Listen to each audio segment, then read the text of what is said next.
సమాధుల పండగ. నేను దాని గురించి ఒక చిన్న క్లారిఫికేషన్ ఇవ్వాలనుకోన్నాను ఈరోజు. ఎందుకంటే సమాధులను శుభ్రంగా చేసుకుంటారా, పూలు చల్లుతారా, సుగంధ ద్రవ్యాలు జరుగుతారా, లేదా దీపాలు వెలిగించుకుంటారా, వారి వ్యక్తిగతం. నేను ఎవరిని విమర్శించడం లేదు. బట్ వారు దేన్ని బేస్డ్ ఎన్ని చేస్తున్నారు? వారు సమాధులు ఈస్టర్ రోజు, పునరుద్ధానపు పండుగ అనే రోజు వారు సమాధుల్ని శుభ్రంగా చేసి, లేదా పూలు చల్లి, లేదా దీపాలు వెలిగించి ఏవేవో చేస్తున్నారు కదా సమాధుల కాడ. దేన్ని బేస్డ్ ఇది చేస్తున్నారు? ఆ వాక్యాన్ని తప్పుగా అర్థం చేసుకొని చేస్తున్నారా, లేకపోతే మనుషుల ఆచార ప్రకారము చేస్తున్నారా? That I would like to clarify today first. అది క్లారిఫై చేసి తర్వాత మెయిన్ మెసేజ్కి వెళ్తాను. చూడండి ప్రియులారా, వీరు ఏమనుకుంటారు, నేనేమనుకుంటున్నానంటే యేసుక్రీస్తు శిలువ మరణం పొంది సమాధి చేయబడ్డ తర్వాత ఆయన లేస్తాడని చెప్పిన 3వ దినాన మగ్దలేను మరియు కొంతమంది స్త్రీలు ఆ సమాధి దగ్గరికి సుగంధ ద్రవ్యాలు తీసుకెళ్లారు. ఎప్పుడమ్మా? 3వ దినాన, తెల్లవారుజామున ఉంటుంది బైబిల్లో, లేదా సూర్యుడు ఇంకా రాకముందు చీకటిగా ఉన్నప్పుడు అని అంటున్నది. సో ఇలా తీసుకెళ్లారు. ఇలా తీసుకెళ్ళినప్పుడు ఆ సుగంధ ద్రవ్యాలు ఆ పునరుద్ధానపు దినాన వారు సమాధికి ఉపయోగించారా లేదా అనేటువంటిది చూడబోతున్నాం. అదే విధముగా మీరు ఆ సమాధుల్ని శుభ్రం చేసి ఈరోజు పూలు చల్లడం వల్ల, దీపాలు వెలిగించడం వల్ల, లేదా ఇంకొకటి అక్కడ చేయడం వల్ల ఏదైనా ప్రయోజనము ఉందా? అది కూడా చూడబోతున్నాం ప్రియులారా. సో మీరు ఆనాడు మగ్దలేని మరియొక మరియా కొంతమంది స్త్రీలు ఆ సమాధి దగ్గరికి తీసుకెళ్లి యేసుక్రీస్తు సమాధి దగ్గరికి సుగంధ ద్రవ్యాలు తీసుకువెళ్ళారు కాబట్టి దాన్ని బట్టి మేము ఇలాగ చేస్తున్నాం అనుకుంటున్నటువంటి వారు సత్యాన్ని జ్ఞాపకం చేసుకోండి. చూడండి ఒకసారి, లూకా సువార్త 24వ అధ్యాయం 1 నుంచి చదవండి ఒకసారి. లూకా సువార్త ఆదివారమున తెల్లవారుచుండగా ఆ స్త్రీలు తాము సిద్ధపరిచిన సుగంధ ద్రవ్యములను తీసుకుని సమాధి యొద్దకు వచ్చి సమాధి ముందర ఉండిన రాయ దొర్లింపబడి ఉండట చూచి లోపలికి వెళ్ళిరి గాని ప్రభువైన యేసు దేహం వారికి కనబడలేదు. అర్థమవుతుందమ్మా నేనేం చెప్తున్నాను? వీరు సుగంధ ద్రవ్యాలు తీసుకొని ఆ పునరుద్ధానపు రోజు సమాధి దగ్గరికి వెళ్ళారు, కానీ అప్పటికే యేసుక్రీస్తు సమాధిలో నుండి బయటికి వచ్చేసి ఉన్నారు. అంటే అప్పటికి ఆయన రెజరెక్షన్ జరిగిపోయింది ప్రియులారా. God has been rising from the tomb before those womens went there. ఆ ఉమెన్స్, ఆ స్త్రీలు అక్కడికి వెళ్ళక ముందే యేసుక్రీస్తు లేచేశాడు. వారు ఎందుకు తీసుకెళ్లారు సుగంధ ద్రవ్యాలు? సమాధి దగ్గర చల్లి ఆ సమాధిని సువాసనగా మార్చి, అంటే దీన్ని చేసేది అక్కడేదో ప్రయోజనకరమని వెళ్ళారు. అయితే అక్కడ ఏమైంది చెప్పండి అమ్మా? దాన్ని ఉపయోగించలేదు. యేసుక్రీస్తు రెజరెక్షన్ జరిగింది అంటే దాన్ని బట్టి ఏమర్థమవుతుంది? నీవు చనిపోయిన తర్వాత ఆ సమాధి దగ్గర చేసేటువంటి ఏ కార్యము వల్ల కూడా ఆ ప్రజలకు పునరుద్ధానానికి ఉపయోగము లేదు. అర్థమవుతుందని నేను చెప్తున్నాను. ఇక్కడ సమాధుల దగ్గర నువ్వు శుభ్రము చేసి, లేదా పూలు చల్లి, లేదా ఏదైనా దీపం వెలిగించి, ఏదైనా పూలమాల వేసి ఏదైనా చేస్తున్నావంటే ఈ ఆచారము మనుషులు కలిగించిన ఆచారము. ఇదే ఆచారము మనుషులు కలిగించినటువంటి ఆచారమై ఉన్నది ప్రియులారా. దానివల్ల ఏ ప్రయోజనము లేదు.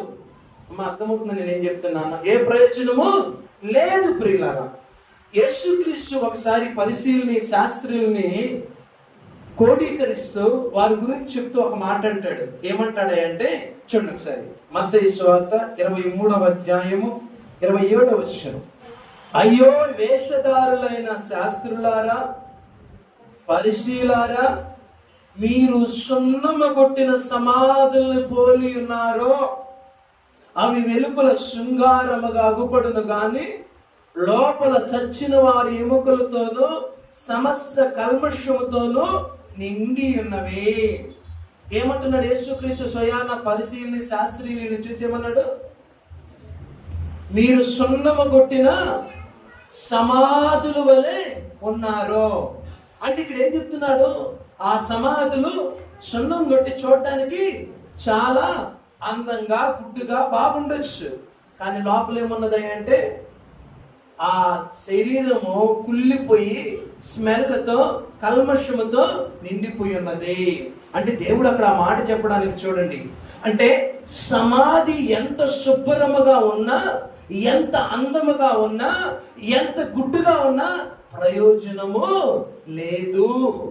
That's clear. ఎందుకంటే క్రీస్తు ఇక్కడ కోడీకరిస్తున్నాడు. ఏమని? సమాధి చూడడానికి సున్నము కొట్టి తెల్లగా ఉండొచ్చు, కానీ లోపల ఉన్నటువంటిది కల్మిషం అయిపోయినది.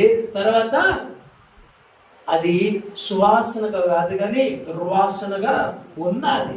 అంటే ఇక్కడ ఏమర్థం అవుతున్నాయంటే ఆ పైన సమాధి ఉన్నటువంటి ఆ అందాన్ని బట్టి ఆ మృతులైనటువంటి లోపల ఉన్నవాడు పునరుద్ధానుడు కాడు.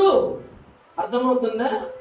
ఆడు సజీవులుగా ఉన్నప్పుడు, ఎవరైనా కూడా వారు సజీవులుగా ఉన్నప్పుడు క్రీస్తు వాక్యానుసారమై బ్రతికి, నిష్కలంగా బ్రతికి, కల్మషం లేకుండా బ్రతికితే వారు పునరుద్ధానులు అవుతారు. హల్లెలూయా. చనిపోయి సమాధి చేయబడ్డ తర్వాత ఆ సమాధి దగ్గర నువ్వు ఎంత గొప్ప అలంకరణ చేసినా కూడా no use, no use, no use. ఏ మాత్రం ఉపయోగము లేదు లేదు ప్రియులారా. ఎందుకంటే దేవుని యొక్క వాక్యం సెలవిస్తుంది, రోమీయులకు రాసిన పత్రిక 12వ అధ్యాయం 1వ వచనం. కాబట్టి సహోదరులారా, పరిశుద్ధమును దేవునికి అనుకూలమునైన సజీవ యాగముగా మీ శరీరములను ఆయనకి సమర్పించుకునిడి. దేవుని వాత్సల్యమును బట్టి మిమ్మల్ని బతిమాలుకొనుచున్నాను. ఏమంటున్నాడు? పరిశుద్ధత కలిగి దేవునికి అనుకూలముగా సజీవముగా మీ శరీరమును దేవునికి సమర్పించుకొనిడి. సజీవముగా అంటే బ్రతికి ఉన్నప్పుడే ఆయనకి మనము సమర్పించుకోవాలి. ప్రియులారా, అర్థమవుతున్న క్లారిటీ? నేను చెప్పటం లేదు, దేవుని పరిశుద్ధ లేఖనాలు సెలవిస్తున్నాయి. ప్రియులారా, నేను ఎవరిని విమర్శించడం లేదు, నేను ఎవరిని క్రిటిసైజ్ చేయడం లేదు. ఇదిగో వారు అక్కడ సమాధుల దగ్గర శుభ్రం చేసి సమాధుల పండుగను చేసుకుంటున్నారు, దీపాలు వెలిగిస్తున్నారు. ఇవన్నీ నాకు అవసరం లేదు, క్రిటిసైజ్ చేయడం లేదు. But I would like to tell the truth. నేనేం చెప్పాలనుకుంటున్నానంటే సత్యాన్ని చెప్పాలనుకుంటున్నాను, సత్యాన్ని చెప్పాలనుకుంటున్నాను. ఆ సమాధుల్లో ఉన్నటువంటి వారు చనిపోక ముందు క్రీస్తు నందు ఉండి ఆయన యందు భయభక్తులు కలిగి ఆయన యందు పరిశుద్ధ కలిగి జీవిస్తే రేపు ఆయన రెండో రాకడలో వచ్చినప్పుడు వారు మహిమా శరీరాలతో లేస్తారు. ప్రియులారా, దిస్ ఇస్ అ క్లియర్. అర్థమవుతుందా? కాబట్టి మనోళ్ళు కూడా భ్రమపడకూడదు, మనోళ్ళు కూడా భ్రమపడకూడదు. ఈరోజు సమాధుల పండగంట, సమాధుల దగ్గర మనోళ్ళు చనిపోయిన వారు ఎవరైనా ఉంటే ఆడికి వెళ్ళి శుభ్రం చేస్తే ఏమన్నా మేలు జరుగుతుందేమో, వారు రేపు పునరుద్ధానులై లేస్తారేమో అనేటువంటి ఆలోచన వద్దు ప్రియులారా, వద్దనే వద్దు. నువ్వేం చేయాలో తెలుసా? ఎవరైనా ఇంకా మన గుడారాలలో, మన కుటుంబాలలో, మన బంధుజనులు మారిన వారు ఎవరైనా ఉంటే వారు బ్రతికి ఉండగా వారు మారి దేవుని అంగీకరించి ఆయనకి తమను తాము సమర్పించుకొని పరిశుద్ధంగా బ్రతికే విధంగా సహాయం చేయ ప్రభాని ప్రార్థన చేయి. ఆ ప్రార్థన ఈరోజు సమాధుల దగ్గర నువ్వు ఎన్ని వేలు ఖర్చు పెట్టి ఎంత ఆహ్లాదకరంగా చేసినా కూడా ప్రియులారా, వాటన్నిటికంటే ఆ ప్రార్థన శ్రేష్టమైనది వారు మారితే.